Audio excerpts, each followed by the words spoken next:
the screen. Got it. Okay, tonight we're going to do something a little bit different. We're not going to talk about ourselves very much, which to not talk about ourselves when we sit down and talk about stuff like this is kind of hard to do. But maybe toward the end of the presentation, there'll be a little bit of time that we can talk about some of the things that were happening directly to us. But sometimes we forget that our grandmas and grandpas made decisions that affected them, mainly because of the things that were affecting them. And we look at what they did, but we don't look at the reason that they did what they did sometimes, if that makes any sense. So tying in with the quarter that we're doing, we're going to talk about the Frenchmen tonight because the French during this time period had a tremendous amount of impact upon the decisions and the directions that everybody was going. So we're going to start off with our objectives: the Age of Discovery, New France. Then we're going to ask the question, what about the Indians? Then we're going to find out what happened and look at the fall of New France. So we're going to start off, as I like to do, with a little quote. The Age of Discovery. The relationship between history and tradition has long been convoluted, just as any consensus on the definition of either term is difficult to achieve. Is everything okay out there? Mimi. Ooh, little one. So sometimes whenever we start looking at things in the past, we have to learn to train ourselves to merge history and tradition together. Sometimes we can understand things with history, but it's better defined with tradition, and sometimes vice versa. So tonight we're going to have a little bit of a mix of history and tradition, both in a few areas. So we're going to start off with the year 970 AD. And we're going to start off in Iceland, of all places.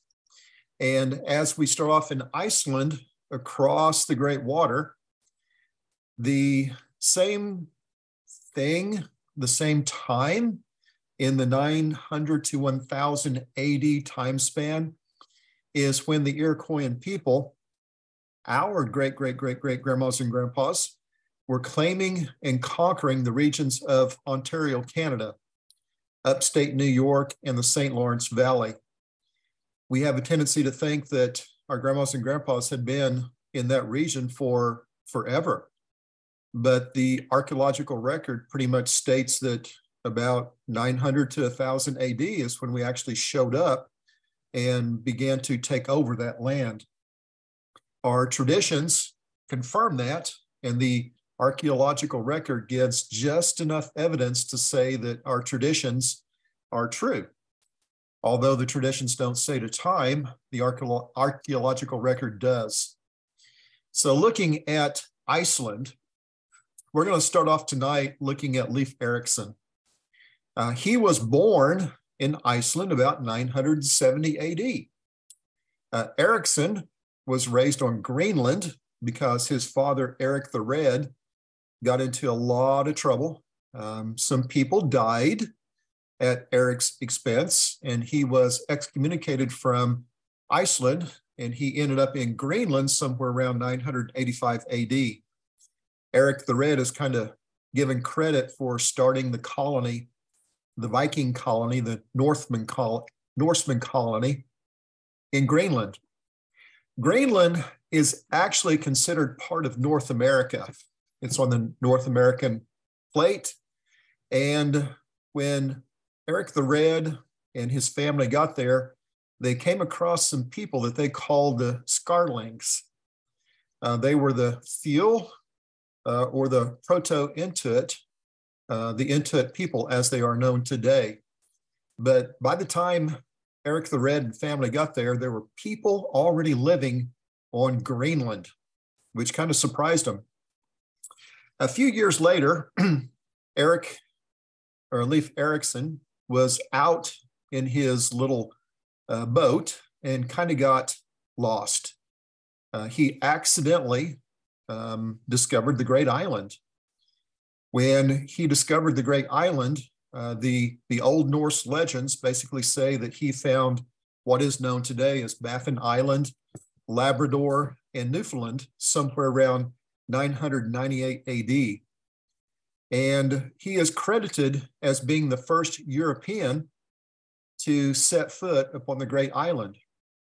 Even though he came from Greenland, which is considered part of North America, the Great Island, he was born in Iceland, so therefore people give him credit of being a European by birth.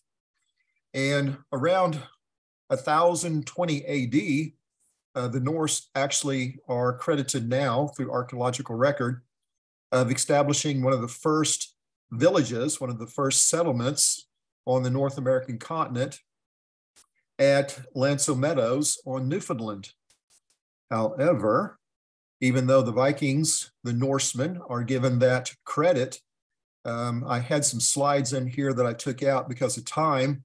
There is a lot of archaeological stuff, if you will, in New England that makes us think that there were some Europeans on the North American continent long before the Norsemen arrived. Here is a little map that shows how the Norsemen got to North America, to the Great Island. And oddly enough, our traditions basically state that we came to the Great Island from the same direction that the Norsemen did. Our traditions indicate that we actually became a people. We were placed upon the Great Island right in this area here of Labrador. And that is the same direction that the Norsemen came into North America from the northeast, unlike most of the other traditions that say most of the American Indian people actually came from the northwest. But we say that we came from this area here in Labrador, which I find that to be very interesting. After the Norsemen abandoned North America, the Great Island, it is believed that the Basque whalers actually were in Newfoundland, the same waters that the Norsemen actually inhabited somewhere in the mid-1300s. And as we all know, history states that it was actually Christopher Columbus that discovered the New World in 1492. All of the preceding history had been ignored for hundreds of years, and Columbus was given full credit, but now history is beginning to recognize the fact that the Norsemen were in North America before Columbus. Shortly after Columbus and his discovery of all this land, it inspired this age of discovery in Europe. John Cabot, who was English, sailed toward the New World in 1497, but he didn't actually make any contact or step foot onto the land. At least he didn't assume to do that. Shortly after Cabot, the Spanish were just wreaking havoc in Central America, and Cortez in 1519 conquered the Aztec. Pizarro in 1531 conquered the Inca. And with the conquering of these two amazing nations, the Spanish were making some extreme amount of money in gold and other things that they were taking back to Spain. The other European countries were quite jealous, and they wanted part of the party. So France sent Jacques Cartier in 1534 to go check out this New World. We'll talk more about him in just a little bit. Shortly thereafter, 1542, another Frenchman, Leroux, he was supposed to set up one of the first colonies for France. He named it Quebec, but it failed. They had to abandon that within a year's time. Ones, not new ones. Oh, I don't know. This is one of.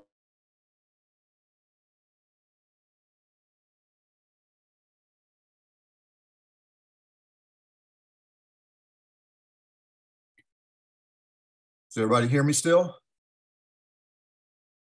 But the French tried to establish a colony in 1542 at Quebec, but it failed miserably. Sir Walter Raleigh, an Englishman, established Roanoke in 1587. It also failed. Henry Hudson sailed to the New World in 1607 for the English and turned around in 1609 and sailed back for the Dutch. The successful European settlements on the Great Island, one of the first ones was Mexico City in 1521, Point Royal, which is French, in 1605, Jamestown, 1607, Quebec, 1608, Plymouth, which are the Pilgrims in history, 1620. And then the Dutch had their first settlement at New Amsterdam in 1626. New Amsterdam, we know today, is New York City. So the Europeans were making their inroads into this new world. The explorer that interests us is Cartier. In 1534, he was the first to explore the region around Newfoundland, Prince Edward Island, and Anacostia Island, which is basically the Gulf of St. Lawrence, all this area right in through here. Initially, the French did not make any inroads down the St. Lawrence River. They stayed out here in the Gulf of St. Lawrence. Cartier stepped foot on the Gaspe Peninsula, which is this area right here, and he erected a large wooden cross claiming the land for France. Problem is, there was about 200 men from Steinkona, which is a village just down the St. Lawrence River, and this is what is considered the first known contact with any of the Iroquoian people. Steinkona was a Iroquoian village, and when that cross was erected, it caused a lot of intense feelings. Basically, what happened is Cartier lied to the people, told them that it was no big deal. It was just kind of a little trinket that he was leaving there, and everybody was cool with it, to the point where when he left to go back to France, two of Donnacona, the chief's sons, went with him when he returned to France. That was a big deal for the Iroquoian people to send two of theirs back to France, to a place that they had no idea existed. He returned in 1535, and this time he went down the St. Lawrence River because during that long trip back to France, he had time to talk to the two sons of the chief, and he found out that there were some pretty good sized villages down the river. He visited Steinkona, and later he ended up going to Hochelaga, which was further downriver. And he noticed that Hochelaga was probably a bigger village than Steinkona. Cartier returned and wintered at Steinkona, where a bunch of his men died from scurvy, and he returned to France in a hurry. He was totally unprepared for the winter, totally unprepared for trying to live off the land. This time, he continued the tradition of taking captives. He took about 20, I believe, which one of the captives was the chief himself. He wanted to take the chief of the village back to France so that the king could meet the chief and the chief could meet the king. It was one of the first diplomatic missions that was done from the New World to the Old World. After he returned to the New World in 1541, he was only at this time working as an emissary for another Frenchman that was commissioned by the king to establish a permanent colony. De Roval, however you pronounce that name. I don't like these French names. They're long and they're fancy. But he was commissioned to accompany Roberval to start a French colony. Problem is Cartier got impatient, waiting for everything to get basically prepared. So he left England early and left Roberval basically to find this new place on his own.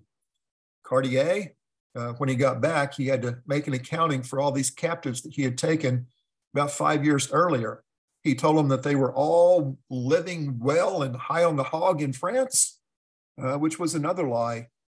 All of those captives that he had taken back, about 18 out of the 20 had died There were only 2 that were still alive, but the people believed him and everything was great. So Cartier wintered again next to the village there at Steinkana. When it was time for the ice to be cleared, he headed back to England, and as he was heading back to England, or sorry, France, that should be France instead of England there, Roberval, he passed Cartier because he had wintered on Newfoundland. Roberval tried to get Cartier to return. He wouldn't do it. And he started Quebec on his own, but unfortunately he was totally unprepared. And they had to abandon Quebec in 1542, the following year. After that, the French did not return to the New World until 1603. They had a lot of domestic issues going on, and the monarchy could not make any investment outside of home. However, there were a lot of private industries that kept making their little excursions across the Great Water, and they made contact with the natives and started this trading monopoly. Before too long, the king realized that he was missing out, and he decided to get his hand into the pot. In 1603, Champlain had sailed across the Great Water and actually went to the old villages of Steinkana and Hochelaga, only to find that they were gone. The people were not there. There was the signs that the villages had once been there, but there was no people. In time, the general vicinity of Steinkana would become Quebec, and the area around Hochelaga became Montreal, two of the greatest cities in the North American continent at the time. In 1605, Champlain actually helped establish Port Royal on what is today present Nova Scotia. And this was France's first successful and permanent colony in North America. In 1608, Champlain again founded Quebec. He used the same name as what was used several years earlier. Champlain became distracted looking for this water route to China. Everybody believed that North America was just a little spot in the road and that they could find this river that would take them across this land. And before too long, they'd be in China where all the good money was. The problem with his distraction led to the fact that Quebec was not growing. It became stagnant. Nobody was really wanting to move across the water because there was not a whole lot there except for long winters and a bunch of Indians. Champlain, while he was out in the middle of nowhere, didn't realize that the Jesuits arrived to Point Royal in 1611. The English ended up attacking Point Royal. The Jesuits abandoned it and ended up in Quebec in 1625. And that's when a lot of interesting things began to happen. In many ways, the Jesuits not only served as missionaries to all of the different tribes, but they were also agents there on assignment by the French government itself. In 1627, the Company of New France was founded by Cardinal Richelieu. He was the chief minister of France, and he was looking out for the best interest of the king and the kingdom. So he decided to monopolize into the private fortunes of all of the rich people in France, put them into service of the crown, use their money in order to expand everything that was happening in New France. When they began this new venture of using the private fortunes of all the citizens, it came with a price. If these people wanted to invest in New France, they had to promote Catholicism. They could not go over there and make their fortunes without investing into Catholicism as it was being given to all the native peoples. The private fortunes of these investors began to increase a lot. There were some converts. It had a little bit of success. There was a little bit of converts that was taking place. But the settlement, Quebec, not much was going on. And this did not make the king happy, because part of the price for being in cahoots with the government was to make sure that the that the settlement would increase in numbers. That wasn't happening. However, the power and the authority of the Jesuits was increasing significantly. The wars in New France and New England were about lands acquired, profits made, and converts claimed. And the Jesuits had their hand in all of this. The English government wasn't concerned about acquiring converts. The French government was big into acquiring converts. And in 1663, when things weren't going as King Louis had hoped, he withdrew all the royal charters and established New France as a royal province. Things began to pick up. At this time, the French were their most trusted ally, their most trusted power in the New World was the Huron-Wendat Confederacy. The problem is, by 1663, they had been destroyed and dispersed for 13 years. So now the French were basically on their own to face the wrath and the power of the Iroquois Confederacy. Since the king turned New France into a royal province, this allowed for troops to actually be put on boats and sent over there to actually confront the Iroquois Confederacy with warlike tactics. Shareholders within the Company of New France were expected still to help instruct the natives in Catholicism. The support that these investors were to give was an inspired religious zeal. They had to provide both material and financial resources. The French, again, were very, very, very invested into converting as many of the natives as possible into Catholics. At that time, the nations were not recognized as having any sovereignty or rights to their own property or land. How do you think the French could have got by with this? And how could they have made this happen? How could these people, and there wasn't very many of them, come across the ocean and have so much power, have so much authority over these people who themselves were quite powerful? How did the French do that?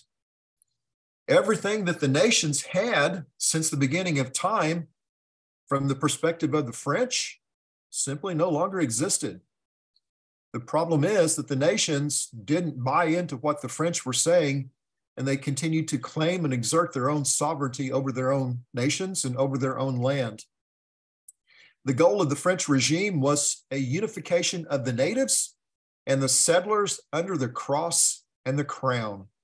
That was the two most important things for the French when they came to the New World, promoting the cross and eventually promoting the crown.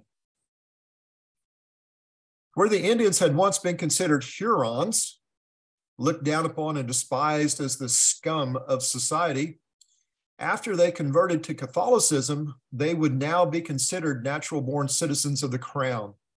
They would be given full legal rights, just like every other citizen of France. And the utopia that the French had hoped to achieve, it was not achievable. Not everyone wanted to be a Frenchman or a French woman. The natives, especially our grandmas and grandpas, they learned to be like the French, and they used their prowess for duplicity against the French's duplicity.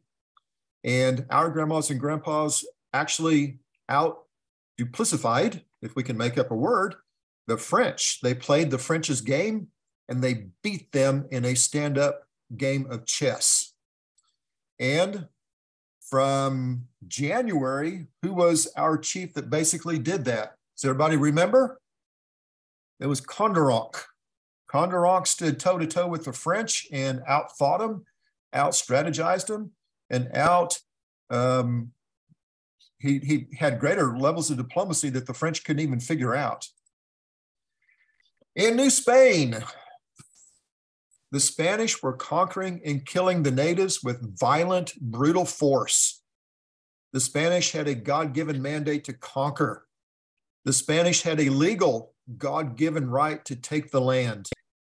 In New England, the English were quietly killing the natives with biological warfare.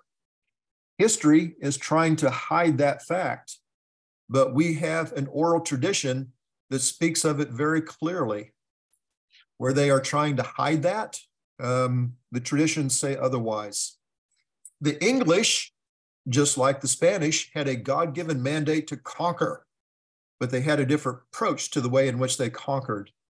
The English also, like the Spanish, had a God-given right to take the land, and they were good at taking the land. The Spanish conquered, the English just came in and pushed the people off. In New France, the French were subjugating and killing the natives with religion. The French encouraged addiction to conveniences. They brought all these goods from France. They started giving them to the people, all of these things that they could not now live without, and they made them addicts to French goods. That's pretty novel. The French had no need to take the land. It was theirs. The people were living on the land that belonged to the French when the French just showed up a few years earlier. That's a novel idea. The French had a God-given mandate to make Catholic converts, even if it cost the convert their life. Now it's starting to get interesting. This is a quote from a book review. This book review is on Apostles of Empire by Browan McShay.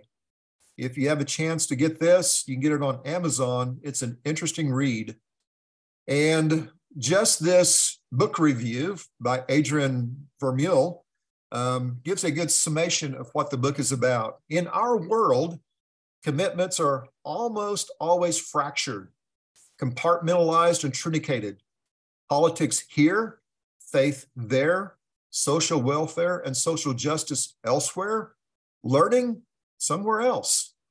McShay, the author of the book, gives us a shock of the unfamiliar, bringing to life a company of men, the Jesuits, for whom all these spheres, without becoming simply identical, were seamlessly integrated into a complementary but unified total mission.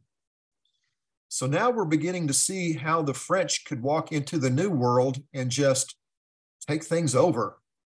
It was very well planned because the Jesuits had been doing it for a few years in Europe.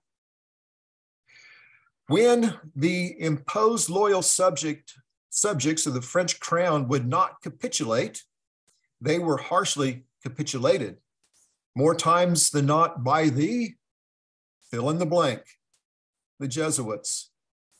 Many of the Indians under the authority of the French government and the Jesuits chose to live with their natural enemies.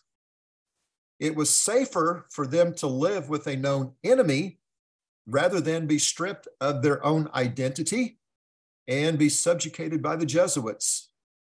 This is why last month we talked about Uskutosh, the Baron. This is why the Baron attempted to sway his own people, to sway our people toward the side of the Iroquois. Their mortal enemy were the Iroquois, especially the Seneca. But the Baron was more comfortable living with a mortal enemy than he was living with the French, because he could understand the mortal enemy from the side and perspective of the Seneca and the Confederacy in whole, more so than he could the French and the Jesuits. The English, with all of their bad, were then a better bad choice than the French and their Jesuit henchmen. Another quote: the rapid and widespread success of the Jesuits unsurprisingly generated jealousy and rivalries. Many of their rival orders were aware of their own failings, so they suspected that these must also exist among the Jesuits too. In particular, the vow of celibacy was seen as an ongoing challenge. So scurrilous rumors arose of sexual debauchery, especially involving Native women. things were beginning to turn really bad, and conspiracies and speculation began to besiege the Jesuits. In 1663, King Louis XIV withdrew all royal charters and established New France as a royal province. We've already seen that. The first governor general of New France was Constantin de Messi. At this time, the influence of the Jesuits. Augustin de Saffray de Messi. Ooh, very well spoken. That sounded nice. You got the task of doing all the other pronunciations on these names. Deal? I'll take it. Good deal. So by this time, the influence of the Jesuits' educational institutions was being challenged by the Enlightenment parlors across Europe and eventually in Quebec. If you can remember from January, Condorcanq had been invited to the parlors in Quebec, and he and some of his ideas on society was really starting to make some inroads into Europe. And these ideas of Condorcanq and many others was challenging the Jesuits in a really hard kind of a way. The Great Peace of Montreal was signed in 1701. Therefore, the French and Iroquois Wars came to an end in North America. Over the next 50 years, various wars and skirmishes existed between France and Great Britain worldwide. They were not getting along very well. They were fighting like two big boys on the playground. Everywhere they went, they were fighting, and the wars were brutal. In effect, the Jesuits' control of education demonstrated their mastery of human psychology. They invented the insight that give us a boy until the age of 7 and we will control the man. This fitted well with the genius of the confessional to discover the peccadilloes of the common man and wipe his slate clean. So this is how the Jesuits and the French were able to come across the great island, come across the great water to the great island, and just instantly take over the hearts and minds and the way of life of the people. They used human psychology against the people. They used the people against themselves. They threw religion into the mix. They confused them. They showed them a better way, or so they presented it as being a better way. And they literally confused the people to the point where they just submitted. At least many of them did, but not all. In 1758, the Portuguese were the first country to ban the Jesuits. The 7 Years' War, or as we know it, the French and Indian War in North America, concluded in 1763 with an English victory. The Treaty of Paris caused all of the French possessions in North America to be surrendered to Great Britain and Spain. The French lost everything after the French and Indian War. They were soundly defeated. In 1764, the French banned the Jesuits from France. The Jesuits were created. They came about. They originated in France. So now France is banning the Jesuits from where the Jesuits actually came from. And it gets even worse. In 1773, Pope Clemente the 14th banned the Jesuits worldwide. So the power that France had as being enacted through the power, the ability of the Jesuits to control the mind and the heart and the spirit of the people was basically broken. And it wasn't restored until 1814 when the popes were restored, or when the Jesuits were restored by Pope Pius VII. In 1800, the French were back in North America, although for a very short while. So the French didn't want to leave. The Jesuits were restored, but they never had another foothold in North America. They didn't have any more influence upon the native peoples. They basically just backed away and took their interest elsewhere.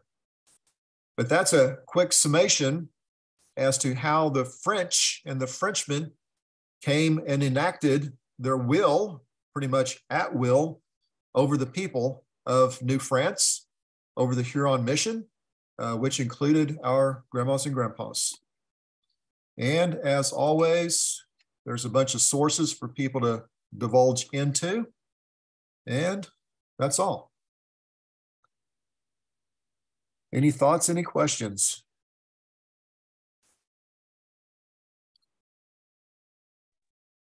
Lloyd, I was wondering if you have read Madame Montour and the Fur Trade. I have not read that, no.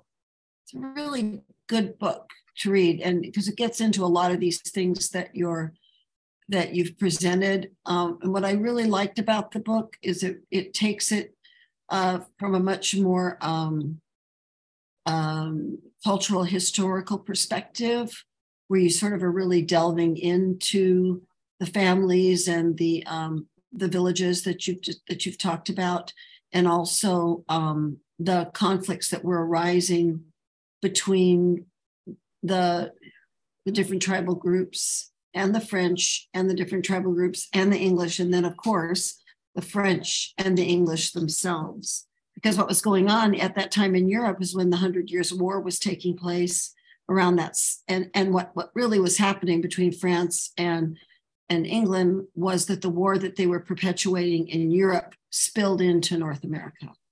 True. Everything that was happening during this time frame was literally worldwide. Right. And if we wanted to, we could sit here and we could talk, for the next 12 hours, looking at a lot of the specifics as to what was going on, because it was complicated. It was incredibly complicated what was happening. And it basically came down to the level of each individual family and the choices that they made. I'd like to get a copy of that book. Can you put it up on the? I'll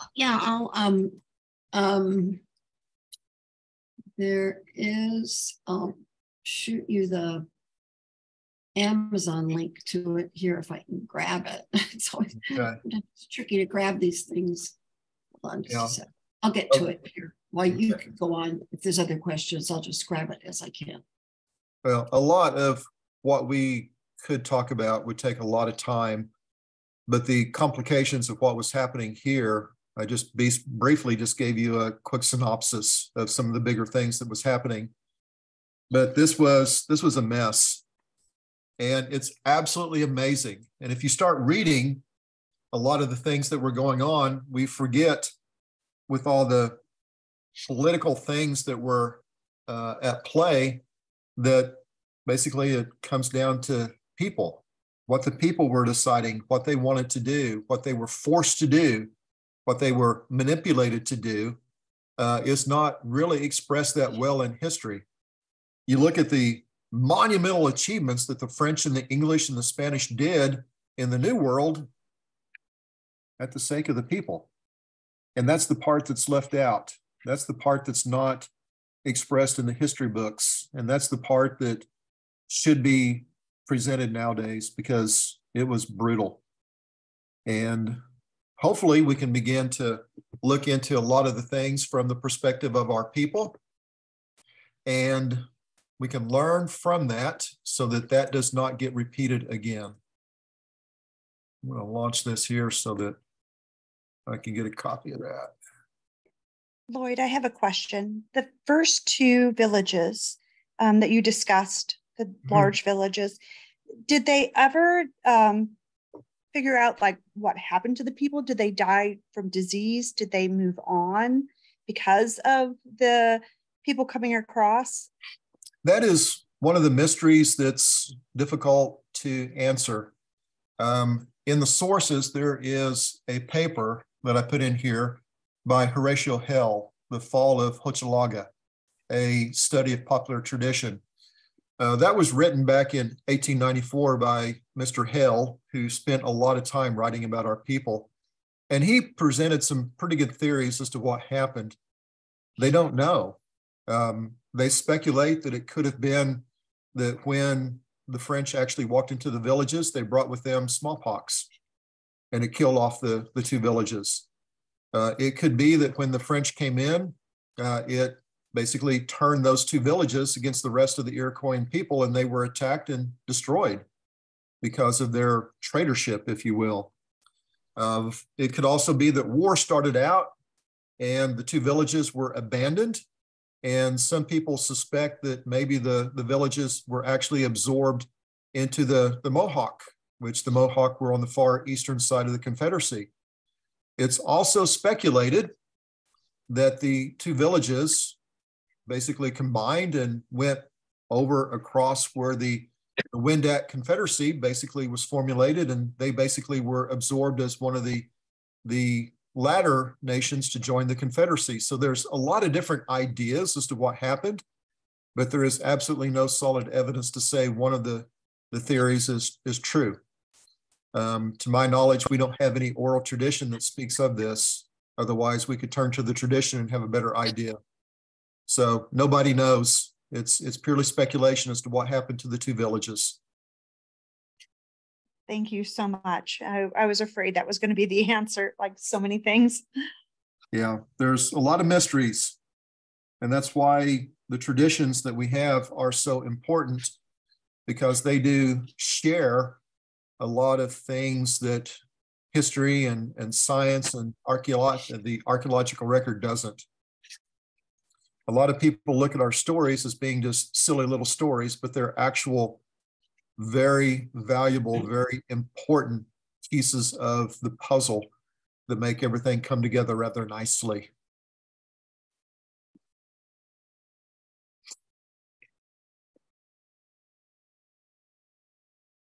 Any more thoughts?